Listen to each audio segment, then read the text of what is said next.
Today, electricity powers the globe. 1870, the world is driven by human hands, horses, and steam, and precariously lit by open flame and gas.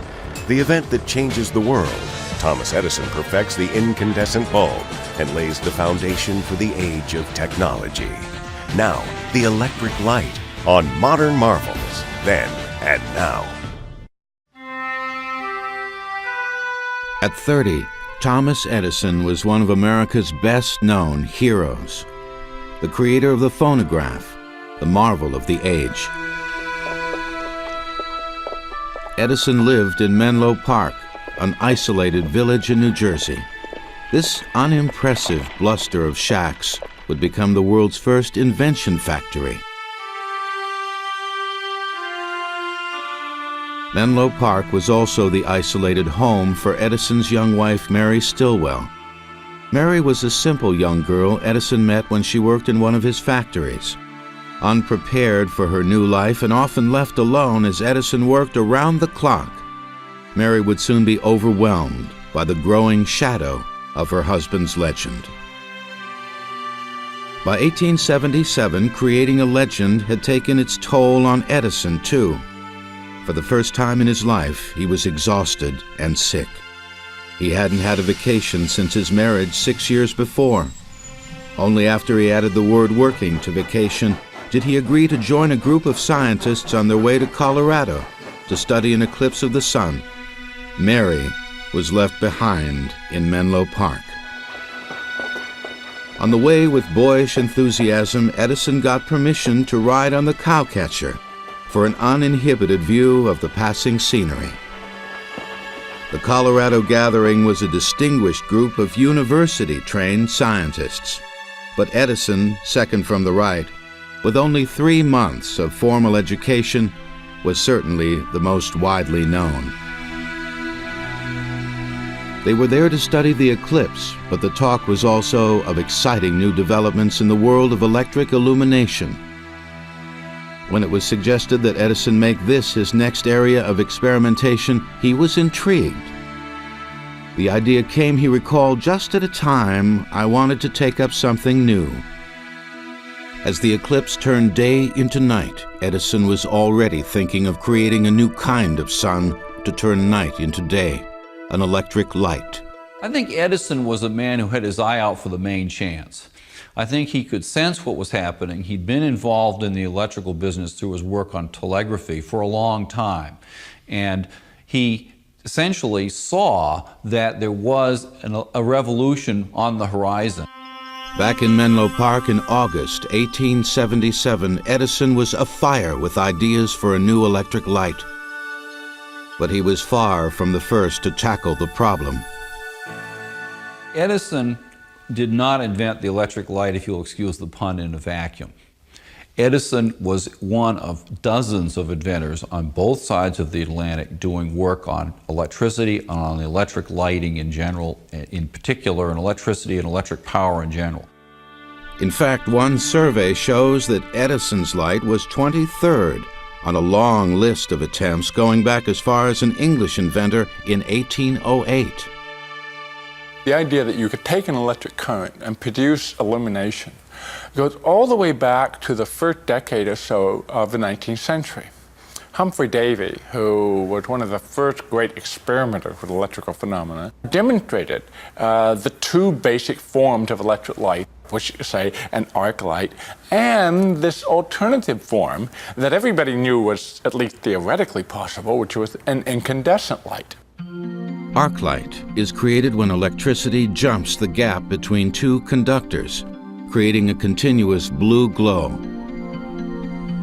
Incandescent light occurs when electricity passes through a conductor like a metal filament, creating heat.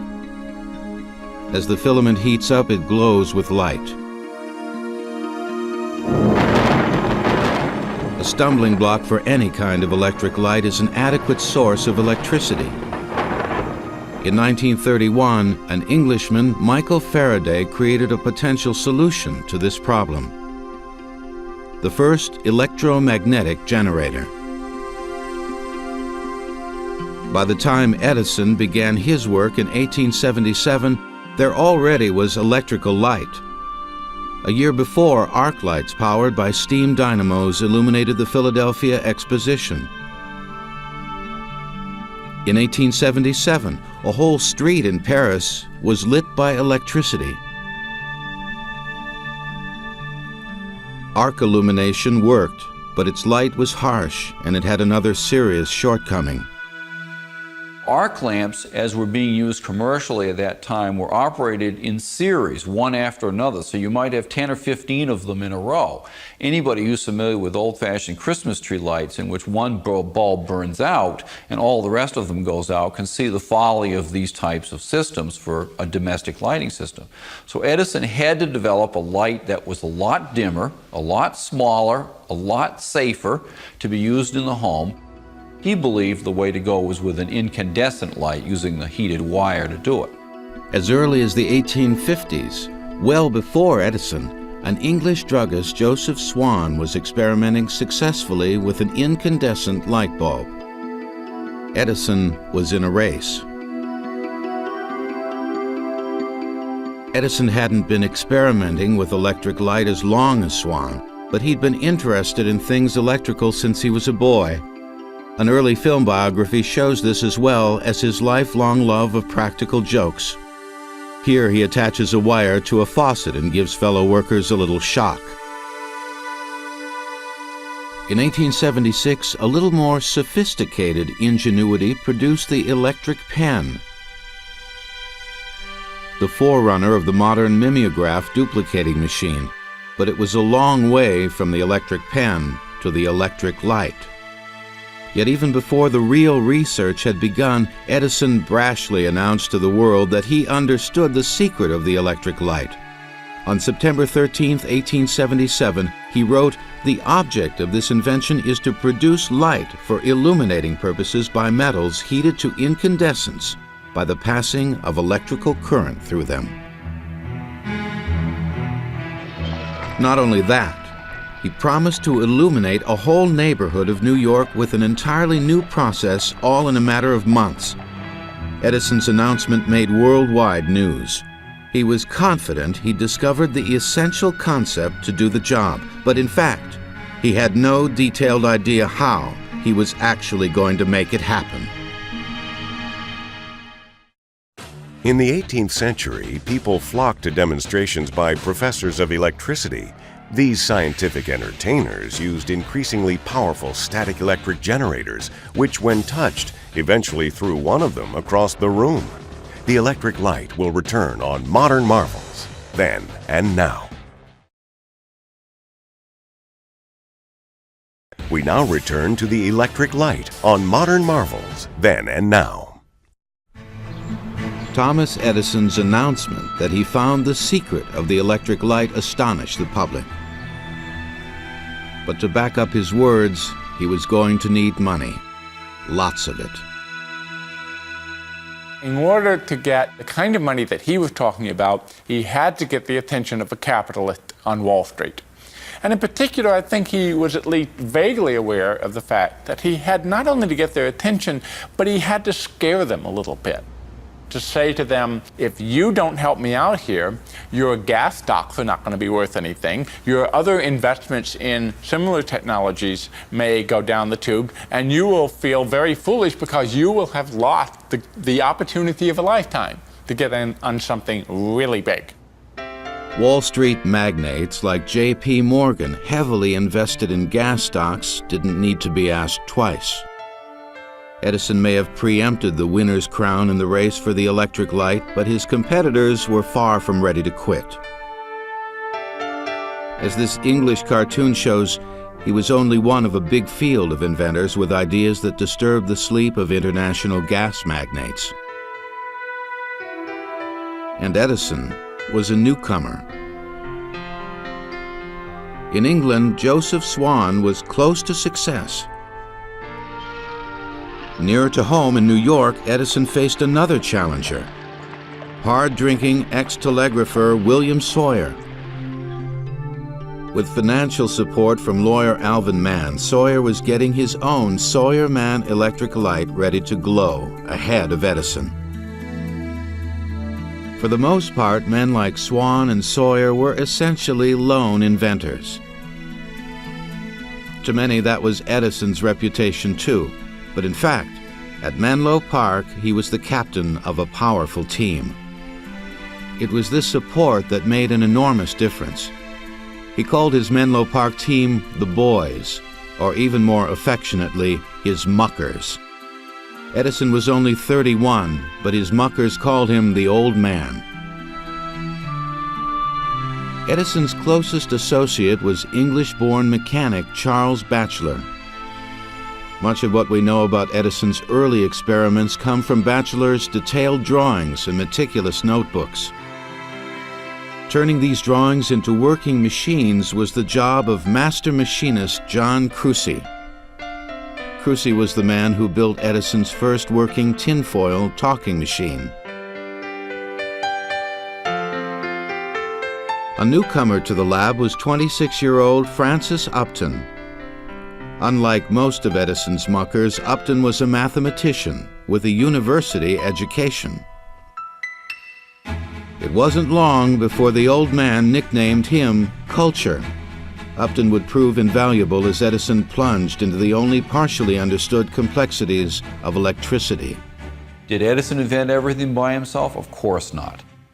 One can only imagine these sessions sitting around the organ late at night, having their lunches at midnight brought up from down by the railroad station, things of this sort, discussing various ideas. I mean, that's the way things happen.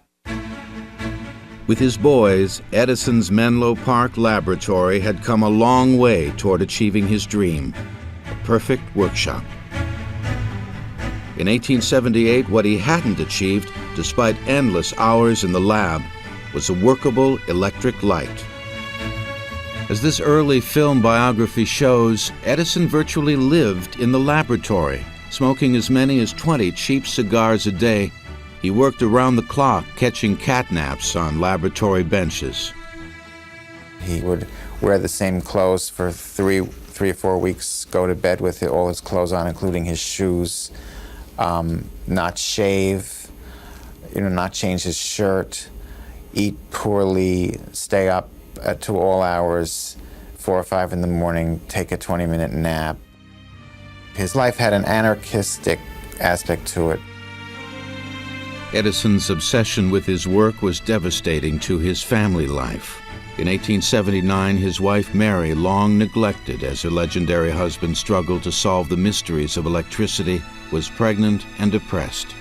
It didn't matter to him what the problem was with the other person, the woman. It didn't matter what her needs were. Once she started having babies and started having economic cash flow problems and having to run the household without him being there, then I think the whole relationship went through a tremendous shift, a downshift, as it were, and the romance went out of it completely. If Edison noticed what was happening to his marriage, he still buried himself in work. He had discovered that the making of a workable electric light was a lot harder than he'd expected. When you look at Edison's notebooks from 1878, it's really quite remarkable how you can see the path from cocky confidence to, in a matter of just a few weeks, oh, this isn't working, let's try all of these other things. And so, in fact, by the end of 1878, after 3 or 4 months of experimentation, Edison is beginning to sweat. An important goal in creating a workable incandescent lamp was to find a filament that would keep glowing and not burn up or melt.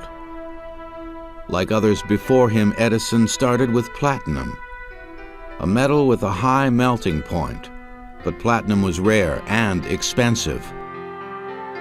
Since the experiments of Humphrey Davy in the early 1800s, it was known that one way to make a filament last was to put it in a vacuum. Without oxygen to encourage combustion, the filament would glow longer. To respond to this problem, a new mucker from Germany was added to the team. Ludwig Baum was cocky and talented and a master glassblower. His ability to turn out perfect vacuum glassware again and again was a crucial contribution to Edison's work. Finally, there was the centuries-old problem of an adequate source of electricity to power the bulb. Edison took advantage of the fact that there had been important improvements in electrical generators since Michael Faraday's time. Edison added his own contribution to the field with the development of a device that his boys thought looked like a woman on her back with both legs in the air. They nicknamed the new electrical generator the Long-Legged Mary Ann. More Victorian sensibilities later changed it to the Long-Waisted Mary Ann.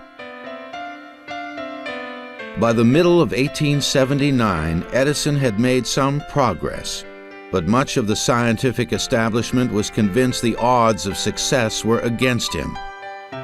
He was called a self-promoting humbug, and his declarations of imminent success were mocked as sheer nonsense. Edison's investors were getting anxious too. By March 1879, Edison couldn't put them off any longer.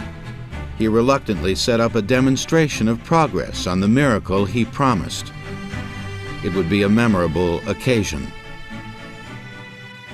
Well, in this March visit, Edison is all set up. He's got his lamps, he's got the generator hooked up, and the lights come up and they look very nice, but all of a sudden they start going out one by one. And pretty soon there they are in the dark, wondering if in fact Edison has the way to solve the problem.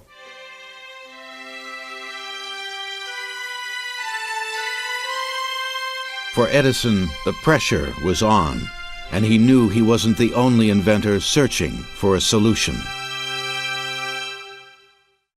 The career of British inventor Sir Joseph Swan paralleled Edison's in many areas. Not only did Swan invent an incandescent light, he also held many patents in photography. The electric light will continue in a moment on Modern Marvels, Then and Now. We now return to the electric light on Modern Marvels, Then and Now. All during 1879, Thomas Edison was working under the greatest pressure of his life.